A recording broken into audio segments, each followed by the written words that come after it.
नमस्कार। खबर प्रधान देख रहे सभी दर्शकों का बहुत बहुत स्वागत है और मैं हूं आपके साथ संगीता श्रीवास्तव। देखिए, नेपाल के साथ भारत का रोटी बेटी का संबंध है। कई राज्यों की सीमाएं जोड़ती हैं एक दूसरे को साथ साथ। बावजूद इसके भारत नेपाल सीमा पर चौकसी बढ़ा दी गई है।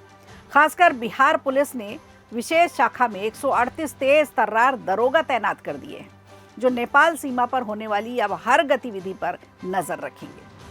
बिहार की नई सम्राट सरकार ने नेपाल बॉर्डर की सुरक्षा को और भी ज्यादा मजबूत करने का फैसला लिया है। सबसे बड़ी चिंता का विषय है यहां से होने वाली अवैध गतिविधियां, यानी अवैध घुसपैठ हो, मानव तस्करी का मामला हो, नशीले पदार्थों की तस्करी का मामला हो, नकली भारतीय नोटों की सप्लाई का मामला हो, इस तरह के बाकी जो दूसरे अवैध धंधे हैं, इन सब के लिए इसी तरह के स्थान का, ये सीमावर्ती राज्यों का इस्तेमाल किया जाता है, ज़िलों का इस्तेमाल किया जाता है।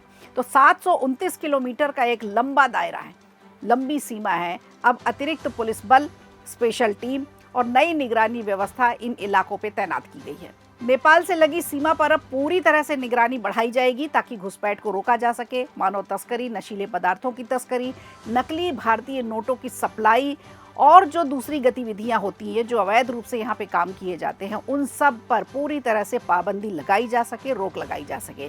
इसी के तहत राज्य सरकार ने सीमा पर करीब 1300 पुलिसकर्मियों को तैनात करने का फैसला लिया है, जिसमें से 138 दरोगाओं की एक विशेष टीम शामिल है।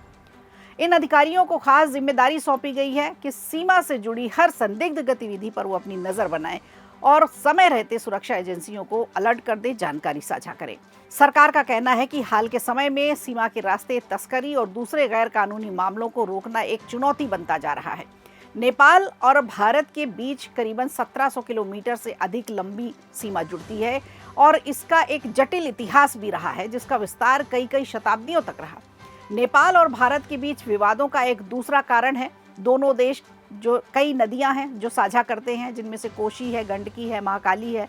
इन नदियों का भी विवाद अक्सर चलता ही रहता है। जल को लेकर के, जल के बंटवारे को लेकर के दोनों देशों के बीच विवाद बनता है। संप्रभुता, क्षेत्रीयता, अखंडता और स्वतंत्रता के लिए ये सब कुछ सम्मानजनक भी है प्रत्येक देश का, चाहे वो नेपाल की बात हो या भारत की बात हो। हर कोई अपनी अखंडता के लिए लड़ाई लड़ता है, हर किसी का अपना सम्मान होता है और इसी वजह से सुरक्षा व्यवस्था को पहले से अब ज़्यादा मजबूत किया जा रहा है। इसके लिए बिहार पुलिस की स्पेशल ब्रांच यानी विशेष शाखा को भी मजबूत किया जा रहा है और इसीलिए 1300 से अधिक अधिकारियों की तैनाती की जा रही है, जिसमें 138 तेज तर्रार दरोगाओं को शामिल किया गया है। इनका काम होगा खुफिया जानकारी जुटाना, संदिग्ध लोगों पर नज़र बनाकर रखना और जो संदिग्ध गतिविधियां हैं उन पर अपनी पैनी नज़र रखना। किसी भी खतरे की जानकारी को तुरंत पुलिस और दूसरी सुरक्षा एजेंसियां हैं उनको पहुंचाना।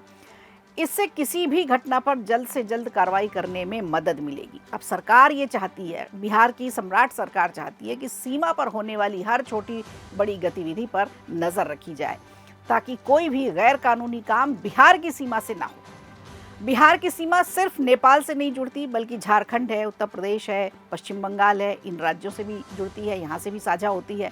तो सीमावर्ती इलाकों में जो भी ज़िले आते हैं वो जो संवेदनशील इलाका है, इसलिए इन क्षेत्रों में पुलिस और खुफिया एजेंसी को पहले से ही ज़्यादा तैनात किया जा रहा है, पहले से ज़्यादा सतर्क किया जा रहा है ताकि अवैध गतिविधियों को रोका जा सके।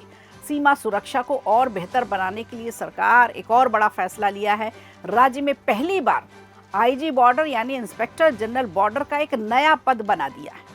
सरकार का मानना है कि इस नए पद से सीमा पर तैनात पुलिस और खुफिया एजेंसियों के बीच एक बेहतर तालमेल बनेगा।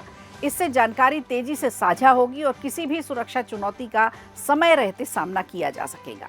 सरकार का ये भी कहना है कि मजबूत खुफिया तंत्र किसी भी राज्य की सुरक्षा के लिए बहुत ज़रूरी होता है। इसलिए विशेष शाखा को और ज़्यादा ताकतवर और भी ज़्यादा पावरफुल बनाया जा रहा है ताकि किसी भी संदिग्ध गतिविधि का पहले से ही पता लगाया जा सके। जैसे ही सुगबुगाहट हो, तुरंत खबर मिल जाए। कुल मिलाकर बिहार सरकार का मकसद बिल्कुल साफ है। नेपाल सीमा से जो भी ज़िले लगते हैं उनको पहले से ज़्यादा सुरक्षित बनाना है ताकि तस्करी को रोका जा सके, अवैध घुसपैठ को रोका जा सके और सबसे बड़ा जो नकली नोटों का कारोबार यहाँ से चलता है उस पर लगाम लगाई जा सके, दूसरे अवैध कामों को सख्ती से रोका जा सके। नेपाल और भारत की 1700 किलोमीटर से अधिक की लंबी सीमाएं जो आपस में साझा होती है, इसका एक जटिल इतिहास है। कई कई शताब्दियों तक इसे देखने को मिला। अब देखना होगा कि नई व्यवस्था लागू होने के बाद सीमा सुरक्षा पर आखिर कितना बदलाव होता है। क्या मानव तस्करी रोकी जा सकेगी, क्या अवैध नोटों की सप्लाई रोकी जा सकेगी, क्या ड्रग्स का जो कारोबार अवैध तरीके से चलता है उस पर रोक लगेगी। तो अब देखना होगा कि नई सरकार की नई रणनीति ज़मीनी स्तर पर कितना काम कर पाती है। वीडियो अच्छा लगा हो तो लाइक कीजिए, शेयर कीजिए और कमेंट बॉक्स में हमें ज़रूर बताइए।